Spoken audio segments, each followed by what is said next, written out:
going to cut in now, bring in our guest, the Willis defense attorney, former head prosecutor Bob Bianchi. And Bob, as I'm listening to her testimony, there's something called a trial tax. Something you, I'm sure, are very familiar with as a prosecutor. Prosecutors may offer you a deal. They think a case is worth X years. When you take it to trial, chances are, most likely, you're going to get more than what was offered to you beforehand for a number of reasons. Not a fan as a defense attorney, but I understand it. And in this particular case, this case is worth at maximum a year.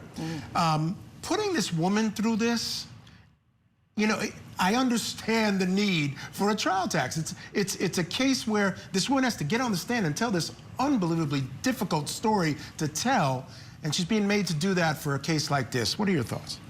Well, you know, I'm not a fan of the trial tax until the audience understands that that means basically if you take it to trial that you get penalized with extra time just merely because you took a case to trial and were convicted. I see this a little differently here.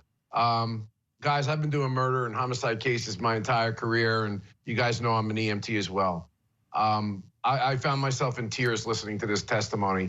And the reason I bring this up to your question, Michael, is what the judge is listening to is what I refer to as aggravating factors. He's listening to the judge and the jury or whoever's going to be making the ultimate decision, a judge in sentencing here, is a really horrific, terrible, and in my opinion, warranting a maximum sentence for this charge. So I don't see it so much as a trial tax, it's an aggravating factor. And man, I just think that we can all of us that do this for a living, look at this kind of testimony. And a lot of times we can, when we're doing the job, be kind of antiseptic about it. Myself as an EMT, I go about doing what it is that I'm doing because I have a particular task at hand. But when you see a mother like this and the pain that she was in, a decision she had to make, do you be there, don't you be there, hold them, you know, he still believes in Santa Claus.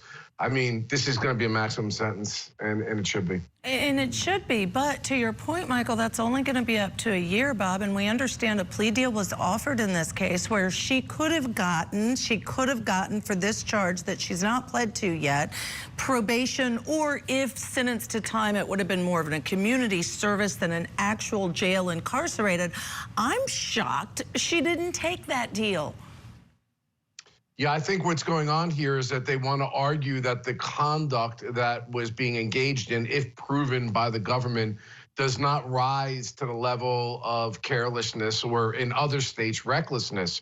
And I can tell you, at least from New Jersey law, and our laws are typically similar throughout the country, there's actually cases on point that say the mere happening of an accident is not necessarily evidence of carelessness or recklessness. And this is why when she pled to that charge or for the deleting of the texting that was going on, I found that to be kind of odd. This is not the kind of thing that I would see here in New Jersey. I'm not sure what the evidential aspect of that is, if it could be admitted against her. But clearly, she and or her lawyers believe that they can win this on the legal principle of not proving it beyond a reasonable doubt before you even get to sentencing. Yeah, this case is something else. Bob Bianchi, thank you so much for joining. Let's bring in defense attorney and former head prosecutor Bob Bianchi. Bob, thank you for being with both of us today. We love having you on.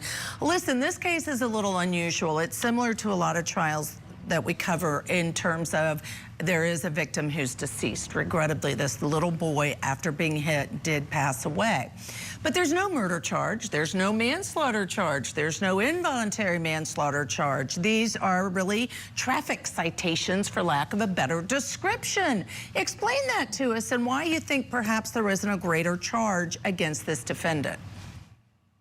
It's really hard to say, Ashley. I mean, the one thing that I think the audience needs to understand is that prosecutors are vested with huge discretion on what they charge, what they don't charge, or if they even charge at all. When I was the county prosecutor, I could dismiss a murder case just because I felt like it, and nobody could do a thing about it. Now, that said, hopefully our prosecutors are using what I would refer to as the rule of reason and how they charge cases, where they understand there's a number of ingredients like baking a cake. In order to make a good cake or in order to have a just result, you need a little touch of compassion and mercy, but also punishment and deterrence. These are the multiple things that prosecutors have to wrestle with. These cases, Ashley, are the hardest ones that I ever prosecuted, these death by auto cases, because you really realize that the person driving the vehicle did something that many people unfortunately do, public service announcement, but that doesn't eradicate their responsibility because there's a dead child on the other end of that equation. And so it's really hard when you prosecute somebody who never set out to hurt or harm anyone, did something that most people do. And to answer your question very directly, I think the prosecutor felt that the facts were not sufficient enough because it is such a common thing to rise to a higher level of crime, or they didn't think that it was appropriate that they face a significant state prison sentence. All right, fair enough. All right, Bob, thank you for that. I want to take folks back into court now.